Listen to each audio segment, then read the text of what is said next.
We spend so much time looking for the next big thing, right? The perfect stock, the next hot real estate market. But what if the single most powerful investment out there isn't on any market at all? What if it's the one we've been looking away from this whole time? I mean, let's be real. We're living in this constant storm of financial pressure. Everywhere you turn, there's another piece of advice, another hot tip, and it creates this maze of choices that is just completely overwhelming. It really feels like the path to actually building wealth is more confusing than it has ever been. And this just nails it, doesn't it? This came straight from an online forum, but it could have come from any of us. You get hit with this analysis paralysis. You know you're supposed to be doing something with your money, but the big question is, what? This quote, it just cuts right to the heart of the problem today. We see all the signs of wealth, the nice cars, the big houses, but if you pull back the curtain, what you often find is a mountain of debt. It really makes you stop and ask, what does being wealthy even mean anymore? And this one challenges something so many of us were taught to believe. Just work hard and you'll get ahead. But it turns out, sheer effort is just one little piece of a much bigger puzzle. So if working harder isn't the answer, and picking the right stock is a long shot, what's left? Well, that's where we start looking for a totally different kind of asset, one that you won't find on the stock market, and one that never shows up on a bank statement, an asset that, honestly, has been hiding in plain sight the entire time. Now, economists have a fancy term for it, human capital theory. It sounds super academic, I know, but the idea is actually incredibly simple. Investing in yourself, in your skills, your knowledge, your abilities, is one of the most powerful economic moves you can possibly make, because your greatest asset is you. But look, every single investment has a price. And as economist Pablo Peña points out, that price isn't always about money. It's about what you give up. It's the sacrifice. And when it comes to building your human capital, you don't pay with dollars and cents. You pay with something way more personal. So here's the big shift we have to make in our thinking. We're so trained to just accumulate stuff, assets, portfolios, things we own. But the real engine of wealth, the thing that actually drives everything forward, is internal. It's the knowledge and the skills that no market crash, no recession can ever take away from you. But let's be clear. This kind of investment is not free, not by a long shot. It has a really steep cost. It's just not measured in dollars. It's measured in effort, in frustration, and a whole lot of self-doubt. And this right here, this is that human cost, totally raw and unfiltered. It's that gut-wrenching feeling of being in way over your head, that daily anxiety that you're just not good enough. This is the real price you pay to learn a difficult new skill. It is an absolute emotional battle. Oh man, and this one just perfectly sums up the frustration of it all, right? Learning something new isn't this smooth, straight line. It's a messy, chaotic cycle of breaking things, somehow fixing them without knowing why, and just pushing through hours of confusion for that one tiny spark of clarity.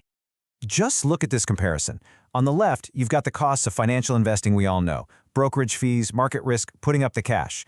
But then look at the right. These are the real costs of investing in yourself.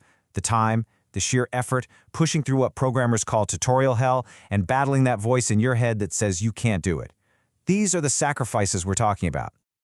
Okay, so you go through all that struggle. What's the return on this grueling investment? Well, it's not just a few percentage points here and there. It's a complete transformation of your life. It is the ultimate form of compounding, where one new skill can unlock doors you never even knew were there.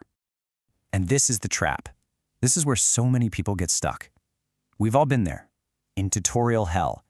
You're copying someone else, you're mimicking their actions, and it feels like you're learning. But real skill, true understanding, that only happens when you finally close the tutorial and try to fly on your own. So, this is the way out, and it's not pretty. First, you copy. Then, you try it yourself and, yep, you break everything, constantly. But it's in that mess, right in the middle of all that failure, that you finally get it. You finally understand why things work the way they do. That's the exact moment you go from being a follower to being a creator. And this is the payoff. That feeling. It's not just about getting some code to run. It's about a fundamental shift inside you. The skill isn't just something you're copying anymore. It's become a part of who you are. It feels real. And that internal change leads to unbelievable external results. I mean, just listen to this story. In a single year, this person went from being arrested with $120,000 in debt to filing for bankruptcy. That is rock bottom. But then came a breakthrough job offer, a chance to use skills they had built, and everything changed. Just 8 years later, they achieved financial independence, retired early, and they started traveling the world.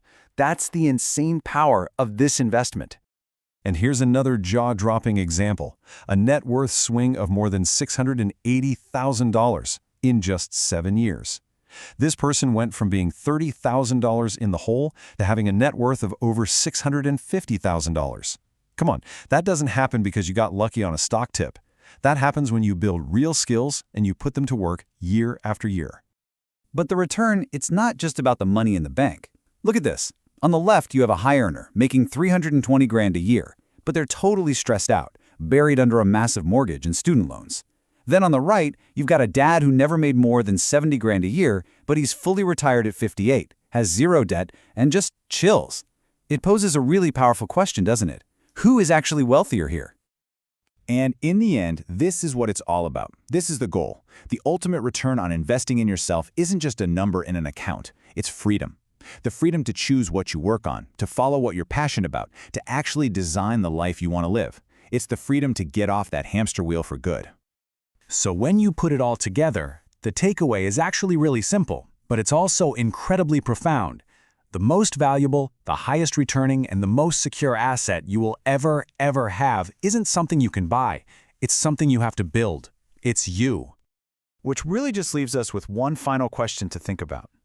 As you're planning out your finances, as you're thinking about where to put your money, maybe also think about where you're going to put your effort, your time, and your focus, because that might just be the one investment that changes everything.